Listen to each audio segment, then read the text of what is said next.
أما بعد فقد قال الله عز وجل في شأن حبيبه تعظيما له وتوقيرا إن الله وملائكته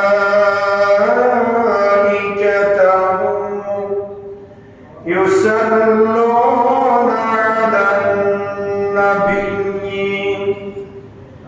يا أيها الذين آمنوا صلوا عليه وسلموا تسليما صلى الله على سيدنا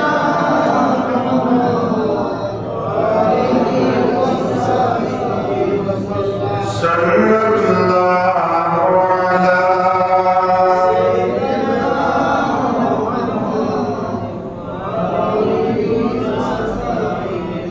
صلاة يا رسول الله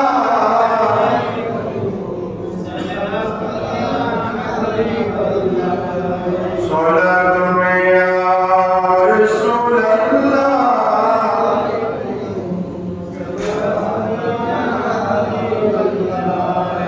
رحمة كن برحال سارا يا رسول الله قريبا بنوايا محاك سارا يا رسول الله صلاة يا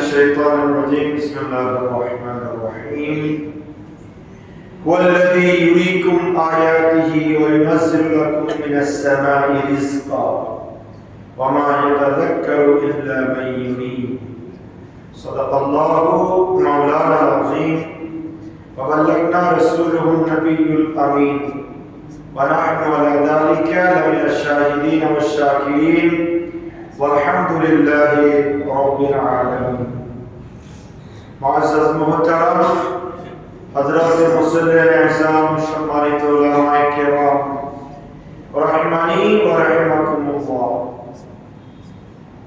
আল্লাহ সুবহানাহু ওয়া তাআলা আলাইহি দরবারে লক্ষ কোটি শুকর আদায় করছি যে আল্লাহ পাকের অত্যন্ত দয়া এবং মেহেরবানিতে 1447 হিজরির পবিত্র জুমাতুল উলার চতুর্থ জুমা নামাজ জুমাতের মহান লক্ষ্যে আল্লাহর মসজিদে আসা বসা সবাই একত্রিত হয়ে সালামি আরজ করার সুযোগ আর তৌফিক যা আমাদেরকে দান করেছেন তার দরবারে করছি আলহামদুলিল্লাহ। আর লক্ষ নবী সালামের হাদিয়া প্রেরণ করছি সোনার মদিনায় কামলিওয়ালা নবী নুরুন নবী হায়াতুন নবী ইমামুল আম্বিয়া নবী সমস্ত নবীদের নবী জান্নাতের মালিক নবী মুহাম্মদুর রাসূলুল্লাহ সাল্লাল্লাহু আলাইহি ওয়াসাল্লাম আর নবী দরবার সোনার মদিনায় উচ্চ আওয়াজে আরেকবার পড়ছি আলহামদুলিল্লাহ। মুহতারাম হাজিরিন, আমাদের আলোচনার বিষয় হচ্ছে কোরআনুল কারীমের 40 নম্বর সূরা সূরা মুমিন। আজকে আমরা সূরা মুমিনের আলোচনার দ্বিতীয় পর্ব। আপনাদের সম্মুখে সূরা মুমিনের 13 নম্বর আয়াতে কারিমা শরীফ তেলাওয়াত করেছি। আয়াতে কারিমার আলোকে আমরা মুমিনের কিছু গুরুত্বপূর্ণ দিক নিয়ে আলোচনা শুনব। গত জুমায় আমরা আলোচনা শুনেছিলাম যে আল্লাহ রাব্বুল আলামিন হাকামুল হাকিমিন মুমিন ইমানদারদেরকে আল্লাহ মাফ করে দেন। কিসের বিনিময়ে? তাওবার বিনিময়ে। কিসের বিনিময়ে? আর এই ইমানদার মুমিন বান্দারা যখন তাওবা করে তখন আল্লাহর সৃষ্টির অগণিত ফেরেশতা তারা ওই ইমানদার মুমিন বান্দার জন্য আল্লাহর দরবারে দোয়া করে। সুবহানাল্লাহ। আজকে যে আয়াতে কারিমা শরীফ তেলাওয়াত করেছি, আল্লাহ রাব্বুল আলামিন হাকামুল হাকিমিন মুমিনদেরকে কিছু শুভ সংবাদ দিয়েছেন এবং আখিরাতের জমিনের কিছু বিধি প্রদর্শন করেছেন। সুবহানাল্লাহ। আল্লাহ বলেছেন হুয়াল্লাযী ইউরীকুম আয়াতিহি, তিনি সে মহান সত্তা যিনি তোমাদেরকে তার নিদর্শনাবলী দেখান। সুবহানাল্লাহ। ওয়া ইউনাজ্জিলু লাকুম মিনাস সামাই রিজকা, এবং তোমাদের জন্য আল্লাহ রাব্বুল আলামিন আকাশ থেকে পবিত্র রিজিক নাযিল করেন। রিজিক দাতাকে আল্লাহ। ইন্নাল্লাহা হুয়ার রাজ্জাকু যুল কুওয়াতিল মাতিন। কোরআন কারীমের অন্যত্র আল্লাহ বলেছেন একমাত্র রিজিক দেনেওয়ালা, রিজিক দাতা বান্দার জন্য যিনি, তিনি হচ্ছেন কে? আল্লাহ।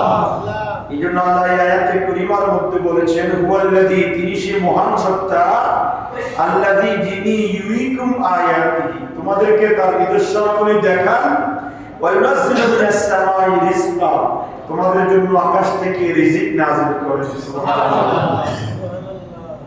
ওয়া মা ইয়াতাযাক্কারু ইল্লা মান ইউনীব, আল্লাহ বলেন তারাই চিন্তা ভাবনা করে যারা আল্লাহর দিকে ধাবিত হয়, যারা আল্লাহর রূবিয়ত নিয়ে চিন্তা করে, আল্লাহর ব্যাপারে যাদের ঈমান ধ্যান ধারণা সুস্পষ্ট, তারাই এই ব্যাপারে চিন্তা করে যে আল্লাহ সবকিছু করেওয়ালা এবং আল্লাহ বান্দার জন্য আকাশ থেকে রিজিক নাযিল করেন। এই ব্যাপারে আমি বিগত সূরার আলোচনায় আপনাদের সম্মুখে বলেছিলাম যে আকাশ থেকে রিজিক আল্লাহ নাযিল করার যে সমস্ত পদ্ধতি রয়েছে তার মধ্যে কিছু পদ্ধতি হচ্ছে আল্লাহ আকাশ থেকে বৃষ্টি নাযিল করেন। কি নাযিল করেন? তো বৃষ্টি নাযিল হওয়ার কারণে শস্য ক্ষেতে ফসল ফলাদির মধ্যে ওই বৃষ্টির কারণে শক্তি জমা হয়, স্বতঃস্ফূর্ত হয় গাছগুলা, তখন সেখানে ফল ফলাদি ধরে, যে ফল ফলাদি আমরা আহার করি, আমাদের উপকারে আসে। আল্লাহ এই সিস্টেমে আল্লাহ রিজিক নাযিল করেন। সুবহানাল্লাহ। আপনি মনে করেন এই যে ধান রোপণ করেছে কিছুদিনের মধ্যে কৃষকেরা ধান কাটবে, এর ইতিপূর্বে বৃষ্টি ছিল না? অনেক বৃষ্টি ছিল। এই বৃষ্টি আমরা কেউ মনে করছি বৃষ্টি আর প্রয়োজন নাই, কেন হচ্ছে? বৃষ্টি আবার ক্ষতি করছে, বৃষ্টির দ্বারা আবার লস হচ্ছে।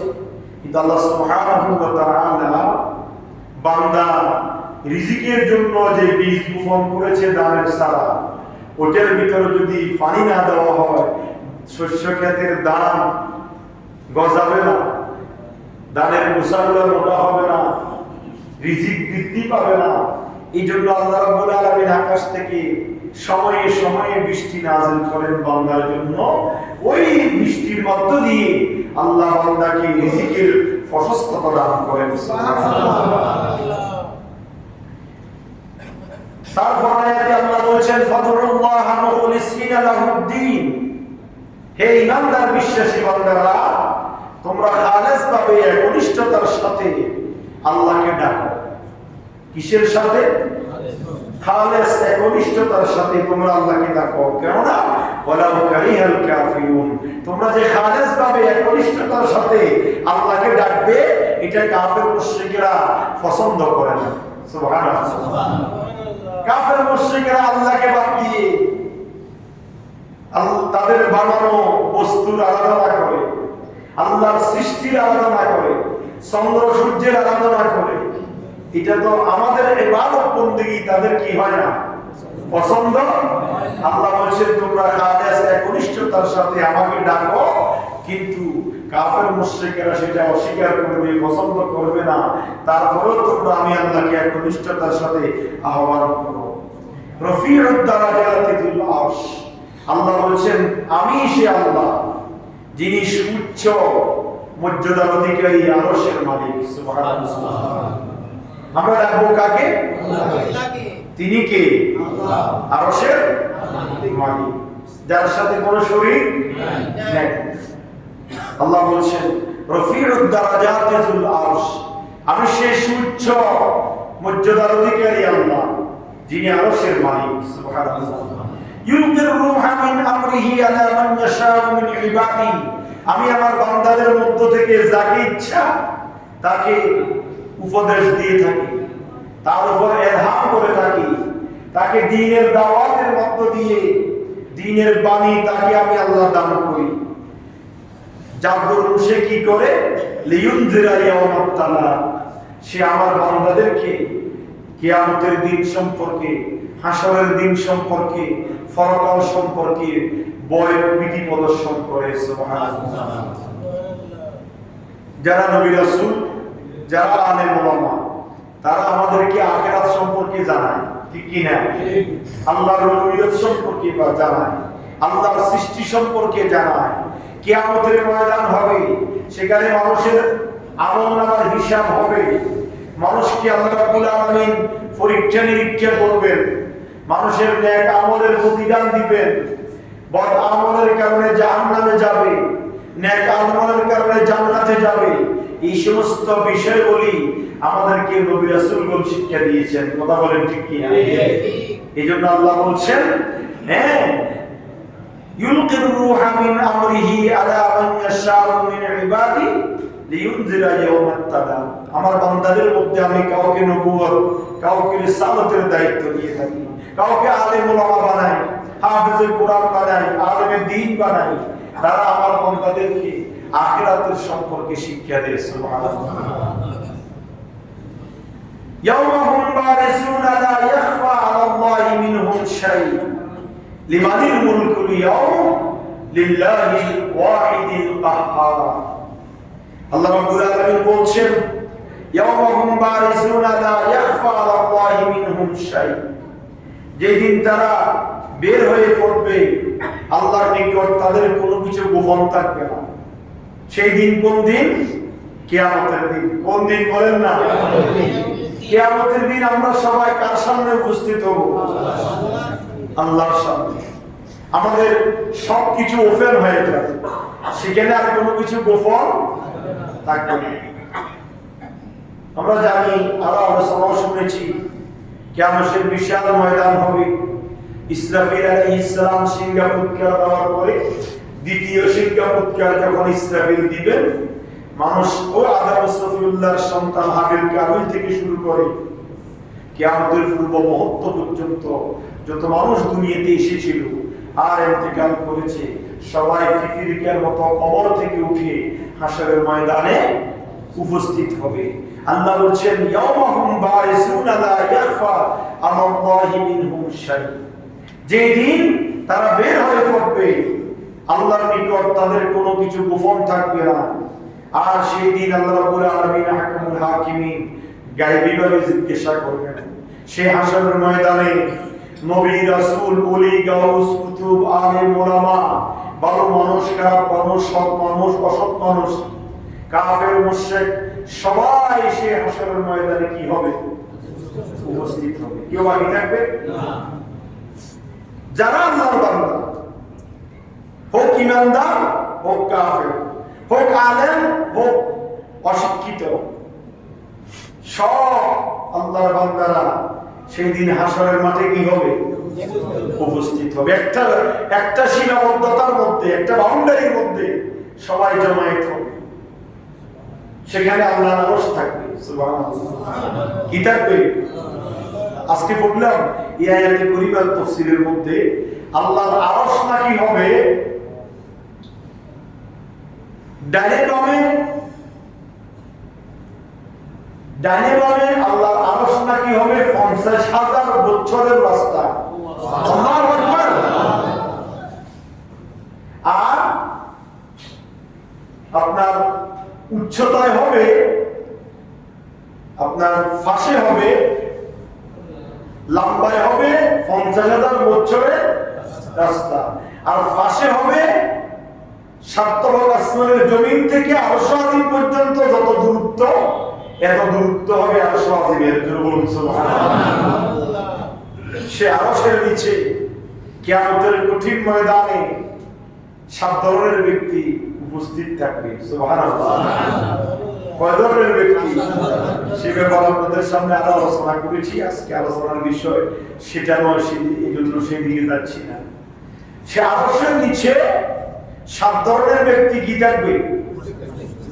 উপস্থিত থাকবে। আমি তখন চিন্তা করতাম 7 ধরনের কোটি কোটি বান্দা, আল্লাহর আরশ কত জানি কত বড়। কিন্তু আয়াতে পরিবার তাফসীরে দেখা যাচ্ছে আল্লাহর আরশ হচ্ছে 50,000 বছরের দূরত্বের রাস্তা। এত বিশাল। 7 তবক আসমান জমিনের দূরত্ব যত বড়, এত বিশাল হচ্ছে আল্লাহর আরশ। সুবহানাল্লাহ। এই আরশের নিচে কিছু মানুষ থাকবে, আর কাফের, মুশরিক, ঈমানদার, গুনাহগার, মুমিন বান্দা বান্দি সবাই হাসরের বিশাল ময়দানে কি হবে? উপস্থিত হবে। সেই দিন আল্লাহ সুবহানাহু ওয়া তাআলা গায়েব থেকে ডাক দিবেন, লিমানিল মুলকুল ইয়াউম। হে আমার বান্দারা, আজকের দিনে কার রাজত্ব, কার ক্ষমতা, কার অধিপতি? সুবহানাল্লাহ। সেদিন কি কারো জবান খুলবে? কে কথা বলার সাহস পাবে? সবাই নিজেদের ভয়ে নিজেরা থরথর করে কাঁপতে থাকবে। আর গুনাহগাররা নিজেদের গামের মধ্যে নিজেরা হাবুডাবু খাবে। মাথার মগজগুলা বাতের মধ্যে টকবক টকবক করে উতরাইতে থাকিবে। 12 সূর্যের কিরণ এক কুঠুম মাথার উপরে থাকবে। সেই কঠিন অবস্থার মধ্যে আল্লাহ আরশ আজিমের অবস্থান করে গায়েবী ভাবে আল্লাহ ডাক দিবেন, লিমানিল মুলকুল ইয়াউম। হে আমার বান্দারা, সবাইকে সম্বোধন করে আল্লাহ বলবেন। আল্লাহর জন্য সেই দিন মাইকের দরকার, আর মানুষের কর্ণকুহরে আল্লাহর আওয়াজ শোনার জন্য মাইকের প্রয়োজন হবে না। সবাই চুপ থাকবে, কেউ কোনো উত্তর দিবে না। গায়েব থেকে আওয়াজ আসবে, লিল্লাহিল ওয়াহিদিল কাহ্হার। একমাত্র কঠিন কঠোর আল্লাহ, যিনি সবচাইতে শক্তির অধিকারী, সে আল্লাহর আজকের আধিপত্য। জোরে বলুন না সুবহানাল্লাহ। সেই দিন কেউ কথা বলতে সাহস পাবে না। একমাত্র কথা বলবেন কে? আল্লাহ। আর মান যাল্লাযী ইয়াশফাউ ইনদাহু ইল্লা বিইذনিল্লাহ। আল্লাহর হুকুমে কিছু কিছু বান্দা কথা বলবে। তার মধ্যে যিনি সর্বপ্রথম আল্লাহর সামনে আল্লাহর রাগকে, আল্লাহর পাহাড়িয়তকে, আল্লাহর গুসাকে ফানি করে দেওয়ার জন্য আল্লাহর সামনে যিনি উপস্থিত হবেন, তিনি আর কেউ নয়, আমার আপনার নবী, হায়াতুন নবী, ইমামুল আম্বিয়া নবী, সমস্ত নবীদের নবী, আফেতারে নবুয়ত, শাহিদ রিসালাত, সুলতানে মদিনা, তাজদারে হিরম, সরকারে দো আলম, ইমামুল আম্বিয়া মুহাম্মদুর রাসূলুল্লাহ সাল্লাল্লাহু আলাইহি ওয়াসাল্লাম। জুরুন সুবহানাল্লাহ। আমার নবী শাফাতের দ্বার উন্মুক্ত করবেন কার হুকুমে? আল্লাহর। এই আয়াতে কারিমার আলোকে একটি হাদিসে পাক এসেছে। হযরত আব্দুল্লাহ ইবনে মাসউদ রাদিয়াল্লাহু তাআলা আনহু হাদিস বর্ণনা করেছেন যে সমস্ত মানুষ এমন পরিষ্কার ভূখণ্ডে একত্রিত হবে যে যাতে কেউ কারো কোনো গুনাহ নাই, যাতে কারো কোনো গুনাহ নাই, এমন একটা ভূখণ্ডে হাসরের ময়দানে সব মানুষগুলা জমায়েত হবে। তখন আল্লাহর আদেশে এক ঘোষণাকারী ঘোষণা দিবেন যে লিমানিল মুলকুল ইয়াউম। আজকের দিনে কার রাজত্ব, সেই দিনে সেখানে কাফের থাকবে, মুমিন থাকবে, মুনাফিক থাকবে, ভালো মানুষকে থাকবে, খারাপ মানুষ থাকবে। সবাই এক বাক্যে এর জবাব দিবে, লিল্লাহিল ওয়াহিদিল কাহ্হার, একমাত্র কঠোর যিনি আল্লাহ। আচ্ছা, আল্লাহ কি কঠোর না দয়ালু? আমরা প্রতি ওয়াক্তে পাঁচ ওয়াক্ত নামাজের 17 রাকাত ফরজ, 12 রাকাত সুন্নতে মুআক্কাদা নামাজের মধ্যে আমরা বলি আর রহমানির রহিম। আল্লাহ তুমি তো দয়ালু, দয়াময়, কিন্তু এই হাসরের ময়দানে আল্লাহ হয়ে যাবেন কাহ্হার, কঠোর।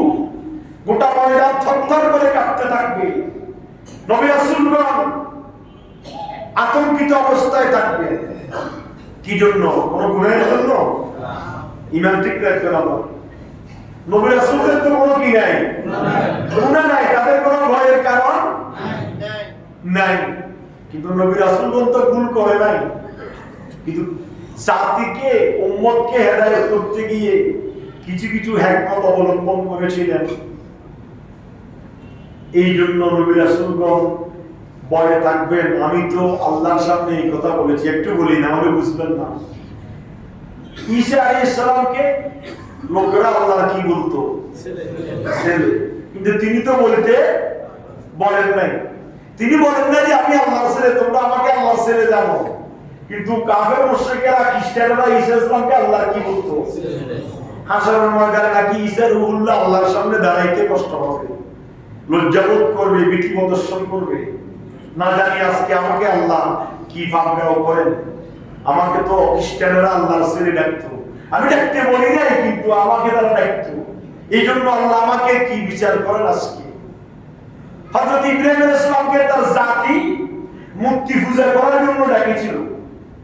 ইব্রাহিম খলিলুল্লাহ বলেছে, ইন্নী সাকিম, আমি অসুস্থ, আমি তোমাদের সাথে পূজার মণ্ডপে যেতে পারবো না।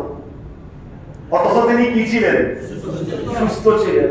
এই একটা কথা ইব্রাহিম সালাম আল্লাহর সামনে দাঁড়াইতে ভয় করবে যে আল্লাহ আমি তো সেদিন সুস্থ ছিলাম, কিন্তু জাতিকে অসুস্থ বলেছিলাম। এটারও একমত আছে। অসুস্থতা দুই প্রকার, কয় প্রকার? শারীরিক, মানসিক। জাতি মূর্তি পূজায় নিমজ্জিত, নবী কি শান্তি আছে আন্তরিকভাবে? তিনি অন্তরের দিক থেকে অসুস্থ। এই জন্য তিনি বলেছেন নিঃসন্দেহ। এই যে একটু হিকমত খাড়ায় কথা বলেছেন, এটার জন্য কিয়ামতের ময়দানে আল্লাহর সামনে যেতে ভয় করবে। তো নবীদের যদি এই অবস্থা হয়, আমার আপনার কোন অবস্থা হবে? চিন্তার দরকার আছে না নাই?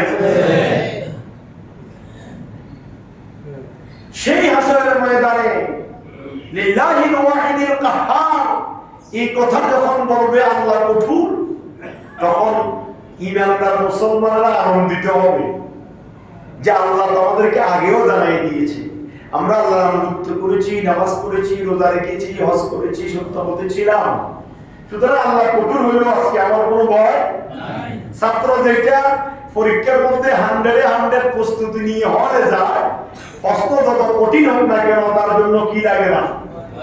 ভয় লাগে না, কঠিন মনে হয় না। আর যেটা দুর্বল, লেখাপড়া করে নাই, তার জন্য সহজ আসলেও কি লাগে? কঠিন লাগে। হাসরের ময়দানে ঈমানদার মুসলমানরা আনন্দ চিত্তে জবাব দিবে, লিল্লাহিল ওয়াহিদিল কাহ্হার, একমাত্র কঠোর আল্লাহ আজকের এই দিন। আর কাফের মুশরিকেরা দুঃখ সহকারে স্বীকার করবে আজকে আল্লাহর দিন। তারা এখন কিন্তু স্বীকার করছে না। হযরত ওমর ইবনুল খাত্তাব হাদিসে পাকের মধ্যে এসেছে, ওমর ইবনুল খাত্তাব বলেন কিয়ামতের দিন আল্লাহ সমগ্র আসমানকে ডান হাতে, কথা খেয়াল করেন, আল্লাহ রাব্বুল আলামিন কিয়ামতের দিন সমগ্র আসমানকে কোন হাতে? আল্লাহর কুদরতি ডান হাতে। আর গোটা পৃথিবীকে আল্লাহর কুদরতি বাম হাতে নেবেন। আর আল্লাহ রাব্বুল আলামিন হাকামুল হাকিমিন, আসমান এবং জমিনকে, গোটা পৃথিবীকে ডান এবং বাম হাতে নেওয়ার পরে আল্লাহ বলবেন আনাল মালিকু আইনাল জাব্বারুনা আইনাল মুতাকাব্বিরুন, আমি হচ্ছি একমাত্র অধিপতি আল্লাহ। আজকে কোথায় প্রভাবশালীরা, প্রতাপশালী ব্যক্তিরা, অহংকারী বান্দারা আজকে কোথায়? সেদিন কেউ কোনো জবাব দিবে না, সবাই কি থাকবে? চুপ থাকবে। তারপরে আল্লাহ বলেন আল-ইয়াওমা তুজসা কুল্লু নাফসিন বিমা কাসাবাত লা যুলমাল ইয়াওম ইন্নাল্লাহা সারিউল হিসাব। সুবহানাল্লাহ। আল্লাহ বলছেন আল-ইয়াওমা তুজসা কুল্লু নাফসিন বিমা কাসাবাত লা যুলমাল ইয়াওম, আজকের দিন তোমাদেরকে একত্রিত করেছি, আমি তাহরিয়তের মধ্যে আছি। কেন একত্রিত করেছি জানো? আল-ইয়াওমা তুজসা কুল্লু নাফসিন বিমা কাসাবাত, আজকে তোমরা 60 বছর 70 বছর 90 বছর 100 বছর 200 বছর 500 বছর জিন্দেগিতে যা আমল করেছো তার বেনিফিট, তার জাযা, তার প্রতিদান দেওয়ার জন্য আজকে তোমাদেরকে একত্রিত করেছি। লা যুলমাল ইয়াওম, আজকের দিনে কারো প্রতি কোনো জুলুম করা হবে না। জোরে বলুন না সুবহানাল্লাহ। কে বলবে? আল্লাহ বলবে। ওই যে আল্লাহ বলছে তোমাদেরকে ডাকার পরে সবাইকে একত্রিত করার পরে বলছে আজকের দিন কার? তখন সবাই জবাব দিয়েছে কার? আল্লাহ। তারপরে আল্লাহ বলে শুনো, তোমাদেরকে সবাইকে জমায়েত করার পিছনে কারণ কি জানো? আর ইয়াওমা তুজজা কুল্লু নাফসিন বিমা কাসাবাত, আজকে আমি তোমাদেরকে তোমাদের বেনিফিট দিব, প্রতিদান দিব, পুরস্কার দিব। লা যুলমাল ইয়াওম, আজকের দিনে কারো প্রতি কোনো কি করা হবে না, জুলুম করা হবে না। ইন্নাল্লাহা সারিউল হিসাব, আল্লাহ বলেন আমার হিসাব একেবারে সহজ। জোরে বলুন না সুবহানাল্লাহ। আল্লাহ হিসাব নিতে উকিল সাক্ষী প্রমাণের প্রয়োজন নাই, আল্লাহ হিসাব নেবেন অতি সহজে, মুহূর্তের ভিতরে হিসাব হয়ে যাবে। আল্লাহ হিসাবের জন্য 2-4 দিন 5 দিন 10 দিন 1 মাস গড়াগড়ি করতে হবে না। আল্লাহ মুহূর্তের ভিতরে কি নেবেন? হিসাব নেবেন। এই জন্য হযরত ওমর ইবনে খাত্তাব কয় নম্বর খলিফা? কথা বলেন না, কয় নাম্বার? যে ওমরকে গোটা পৃথিবীর মানুষ ভয় করত, গোটা 22 লক্ষ বর্গ মাইলের প্রেসিডেন্ট, যে ওমর কাফের মুশরিকদের জন্য বাদ ছিল, যে ওমরকে শয়তান পর্যন্ত ভয় পাইতো, সে ওমর ইবনে খাত্তাব বলছেন হাসিবু ক্বাবলা আন তুহাসাবু ওয়াজিনু ক্বাবলা আন তুজাবু। ওমর ইবনে খাত্তাব বলছেন হে নবীর উম্মতেরা শুনো, হাসিবু ক্বাবলা আন তুহাসাবু, কেউ হিসাব নেওয়ার আগে নিজের হিসাব নিজে প্রস্তুত করে রাখো। ওয়াজিনু ক্বাবলা আন তুজানু, তোমার আমলনামা ওজন দেওয়ার আগে তুমি নিজে নিজেই ওজন করে ঠিক করে রাখো, যাতে করে কিয়ামতের ময়দানে তোমার আমলনামা সহজে তুমি পেয়ে যাও। জোরে বলুন সুবহানাল্লাহ। কিয়ামতের ময়দানে কতক্ষণ দাঁড়াইতে হবে? আমার আল্লাহ বলেন ফি ইয়াউমিন কানা মিকদারুহু 50 আলফা সানা ফাসবির সাবরান জামিলা ইন্নাহুম ইয়ারাউনাহু বাঈদা। সুবহানাল্লাহ। আল্লাহ বলছেন এই কিয়ামতের ময়দানে তোমাদের থেকে হিসাব নিব, আমার হিসাবটা অতি দ্রুত। কে বলতেছেন? আল্লাহ। তবে তোমাদেরকে 50,000 বছর দাঁড়িয়ে থাকতে হবে। কত হাজার বছর? আল্লাহু আকবার। এই আয়াতে কারিমা নাযিল হওয়ার পরে সাহাবায়ে বলছেন নবী গো ইয়া রাসূলুল্লাহ 50,000 বছর কিভাবে দাঁড়িয়ে থাকবে? আমরা মানুষ কোন জায়গায় যদি গাড়ির জন্য দাঁড়াই, কোন ব্যক্তির জন্য অপেক্ষা করি, 2-4-5 মিনিট 10 মিনিট হলে কোমরে ব্যথা করে, মানজায় ব্যথা করে, অশান্তি অস্বস্তি লাগে। আর কিয়ামতের কঠিন ময়দানে 12 সূর্যের কিরণের নিচে এত লক্ষ কোটি মানুষের মধ্যে আমি কিভাবে 50,000 বছর আমরা দাঁড়িয়ে থাকবো? আমার নবী বলেন শুনো, قال رسول الله صلى الله عليه وسلم والذي نفس بيده إنه لا يخفف على المؤمن حتى يكون عليه كالصلاة المكتوبة। الله أكبر। আমার নবী বলেন উম্মতরা আমার চিন্তিত হয়ো না, চিন্তার কোনো কারণ নাই। ওয়াল্লাযী নাফসি বিয়াদি, সে আল্লাহর কসম করে বলছি যার হাতে আমি নবীর জীবন, সে আল্লাহর শপথ করে বলছি আন্নাহু লা ইউখাফফাফু আলাল মুমিনি হাত্তা ইয়াকুনা আলাইহি কাস-সালাতিল মাকতুবা। যারা দুনিয়াতে আমার এই কোরআন মতে চলেছো, আমি রাসূলের হাদিস মতে চলেছো, ইমানদারের হাল মতে চলেছো, তোমাদের জন্য এই কিয়ামতের ময়দান হবে এক ওয়াক্ত ফরজ নামাজ আদায় করতে যতক্ষণ সময় লাগে তার চাইতে আরো কম সময়ের মধ্যে তোমাদের হিসাব হয়ে তোমরা জান্নাতে চলে যাবে। ওরে মিয়া 50,000 বছর দাঁড়িয়ে থাকবে কারা? কাফের মুশরিক বেঈমানেরা। আর যারা ইমানদার মুসলমান, নবীর আশিক, নবীর গোলাম, কোরআন সুন্নাহ মতে জীবন পরিচালনা করেছি, তাদের জন্য এক ওয়াক্ত ফরজ নামাজ পড়তে 2-4-5 মিনিট 7 মিনিট যা লাগে অল্প সময়ের মধ্যে হিসাব হয়ে বান্দা জান্নাতে চলে যাবে। সুবহানাল্লাহ। ওয়ানদিরহুম ইয়াওমাল আজিফাতি ইযিল কুলুবু লাদাল হানাজিরি কাযিমিন। আল্লাহ বলেন বান্দা শুনো শুনো, ও আমার বান্দা শুনো, কি শুনবে বান্দা? ওয়ানদিরহুম ইয়াওমাল আজিফাতি ইযিল কুলুবু লাদাল হানাজিরি কাযিমিন। সেই দিন কি ভয় করো বান্দা, যেদিন আমি আল্লাহর ভয়ে 12 সূর্যের কিরণে তোমাদের অন্তর মুখের কাছে চলে আসবে। আল্লাহু আকবার। তোমাদের অন্তর কোথায় আসবে? মুখের সামনে এসে যাবে, তোমরা আতঙ্কিত থাকবে। সেই দিন কি হবে? ওমা মালিজ যালিমিনা মিন হামিমিন ওয়ালা শাফিউন ইউতা। সেই দিন হবে এমন একটা দিন জালেমদের জন্য কোনো সুপারিশকারী থাকবে না, আর তারা এমন কোনো বন্ধু পাবে না যে বন্ধু তাকে সুপারিশ করে আল্লাহর জান্নাতে পৌঁছাই দিবে। সেদিন জালেমরা এমন কোনো বন্ধু পাবে না। সুবহানাল্লাহ। সদিক মানে বন্ধু, আর হামিম অর্থ বন্ধু। এমন বন্ধু, হামিম মানে এমন বন্ধু যে বন্ধু তার অপর বন্ধুর জন্য জীবন দিতে প্রস্তুত, ওটাকে বলা হয় হামিম। আর আল্লাহ বলেন মালিজ যালিমিনা, সেই দিন জালেমদের জন্য, গুনাহগারের জন্য, কাফের মুশরিক মুনাফিকের জন্য এমন কোন বন্ধু থাকবে না। ওয়ালা শাফিউন ইউতা, যেদিন তার সুপারিশ আমি আল্লাহ তার জন্য কবুল করব। সেই দিন হবে কঠিন দিন। ইয়ালামু খায়িনাতাল আ'য়ুনি ওয়া মা তুখফিস সুদূর। আল্লাহ বলেন বান্দা, আজকে তোমাদেরকে এখানে জামায়াত করেছি, উপস্থিত করাইছি, কি জন্য জানো? ইয়ালামু খায়িনাতাল আ'য়ুনি ওয়া মা তুখফিস সুদূর।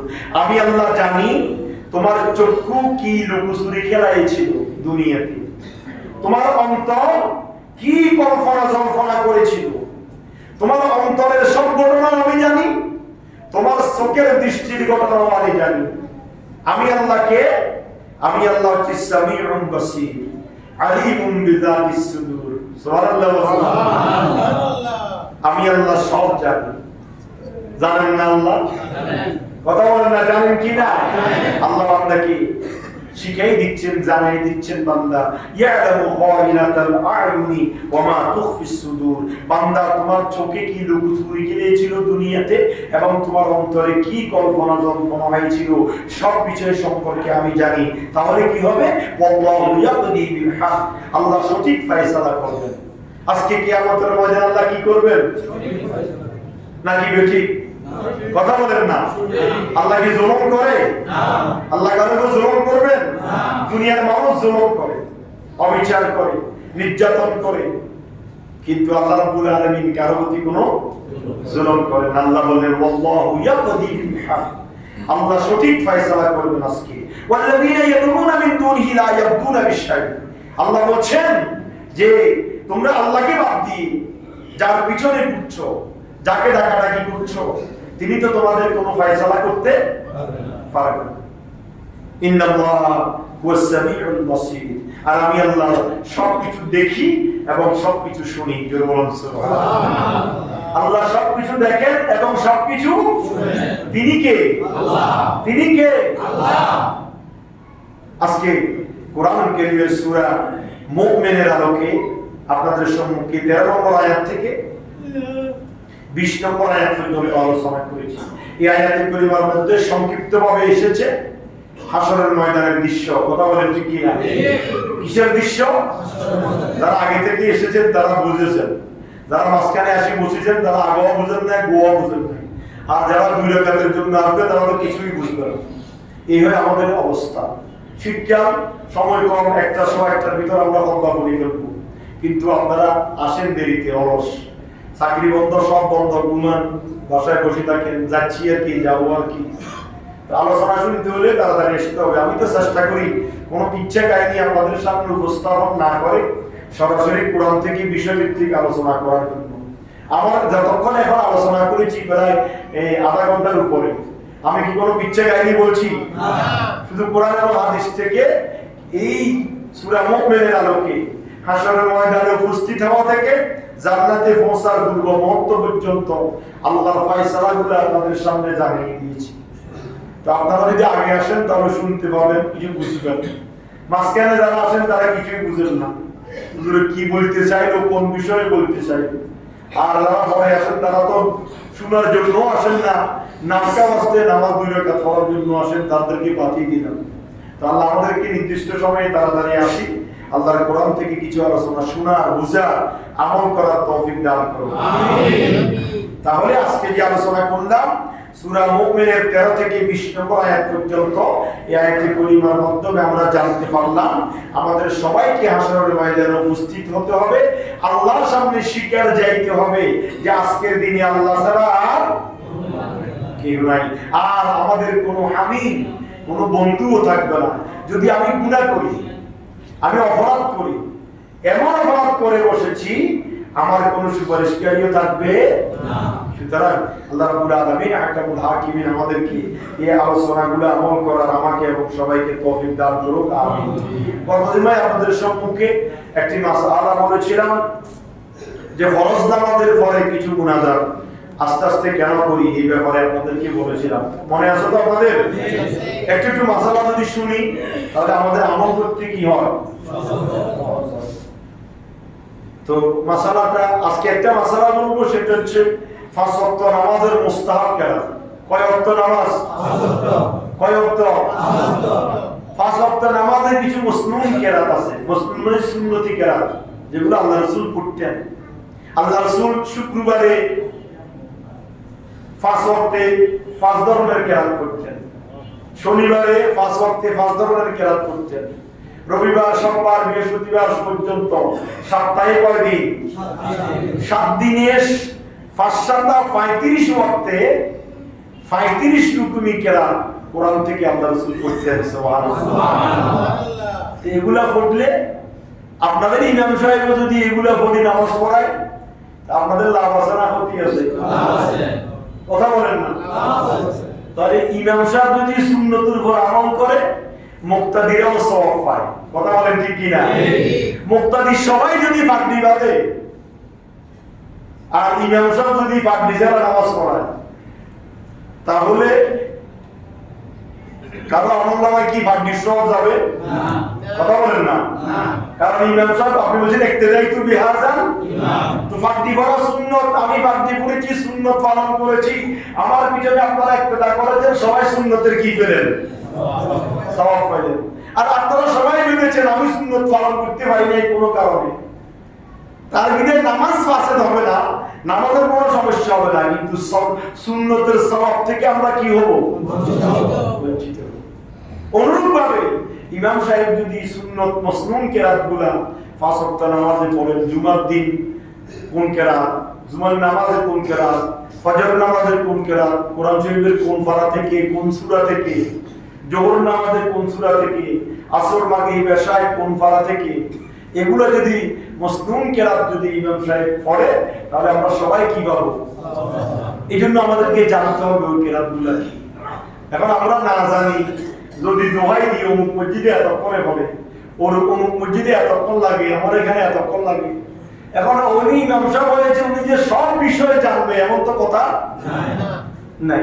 হয়তো উনি মাসালাটা নাও জানতে পারে, আবার আমি সবকিছু জানি এটা বলতেছি না, আবার দেখিয়ে, কিন্তু হয়তো ওনার এটা পড়ে নাই, ওনার নলেজে আসে নাই, কারণ মাসালার তো অভাব নাই, আছে নাকি? তো এখন আপনাদেরকে এই কথাগুলো বলার উদ্দেশ্য হচ্ছে, ইমাম সাহেবকে এই মসজিদে হোক অন্য কোনো মসজিদে হোক কোনোদিন ভুলেও বলবেন না যে হুজুর আপ থেকে নামাজে কেরাত তাড়াতাড়ি হুজুর কি নামাজ, অথবা হুজুর আজ মজু করতেন তো যে বছর পর্যন্ত মজু পর্যন্ত কেরা থেকে লম্বা পর্যন্ত ইমাম সাহেব আপনার ইক্তেদা করবে না, আপনি ইমাম সাহেবের কি করবেন? এই জন্য বলতেছি মাসালাটা জানি রাখার জন্য। অনেকে বলো ওযু করছেন মনে তো যাইতে গেলে তা আপনি ওযু করবেন আমার কাজ কি? তো শরীয়তে কি বলতেছে? ফিকহের মাসালাই বলতেছে কোন মুসল্লি যদি তোমাকে বলে যেহেতু কেরাতে কি লম্বা পর্যন্ত নাই, ফসল পর্যন্ত ওযু পর্যন্ত জামাত পর্যন্ত, তাহলে তুমি খুব তাড়াতাড়ি একেবারে সংক্ষেপে এক আয়াত নামাজ দিয়ে নামাজ পড়ায় শেষ করে দিবে। আর কোন মুসল্লি যদি বলে হুজুর কেরাতে কি বাচ্চা পর্যন্ত নাই আর এই কাম আসে, হ্যাঁ, তাহলে ওই দিন কেরাত আরো লম্বা করে ফেলবে। এটা শরীয়তের ফয়সালা। কিসের ফয়সালা? এই জন্য এই মাসালাগুলো জানেন। ইমাম সাহেবকে যদি আপনি আমল করার জন্য মুক্ত করে দেন তাহলে আপনিও সওয়াব পাবেন, ইমাম সাহেবও সওয়াব পাবে। কবুল করার মালিক কে? আল্লাহ। আমরা তো চেষ্টা করব। আজকে তো আমি জুমা পড়াচ্ছি, কবুল হবে না হবে আমার কি কোনো গ্যারান্টি দিতে পারবো না? কবুল করনেওয়ালা কে? আল্লাহ। কিন্তু আমাকে সময় কি করতে হবে? চেষ্টা। মাসালাটা বুঝতে পেরেছেন? এই মুসলিম কেরাতগুলো আপনারা আস্তে আস্তে জানবেন যে এই কেরাতগুলো পড়লে আপনারা তো কোরআন শরীফ পড়েন না বলি আল্লাহ কি এই যেগুলো মামলাদার আমলে শিখছেন ইন্না তয়না কুলফাল্লাহ এগুলোই পড়েন, আর কিছু শিখারও চেষ্টা করেন না, জানেনও না। ওরা অনেকে কোরআন শরীফ পড়তে পারেন না, এই জন্য আপনাদেরকে বলা মানে না বলার সমান। তারপরও বলতেছি এই মুসলিম কেরাতগুলো যদি 5 ওয়াক্ত নামাজে আপনি ইমামের পিছনে থাকেন, ইমাম সাহেব এখন কোন কেরাত পড়ছে কত ভাড়া থেকে পড়লো, আজকে এশার নামাজ পড়াইলো, আজকে শুক্রবার এশার নামাজ পড়াইছে, কোথায় থেকে কেরাত পড়লো ইমাম সাহেব, তাহলে আমি ওটা পড়ার চেষ্টা করি, শিখি। তাহলে এটা যদি হয় তাহলে আপনাদেরও ফায়দা হবে। আল্লাহ রাব্বুল আলামিন আহকামুল হাকিমিন আমলগুলো আমাদেরকে করার, আমাকে সুন্নাতুল উপর আমল করে আপনাদের সকলের ফায়দা অর্জন করার তৌফিক দান করুন। আমিন। আসসালামু আলাইকুম।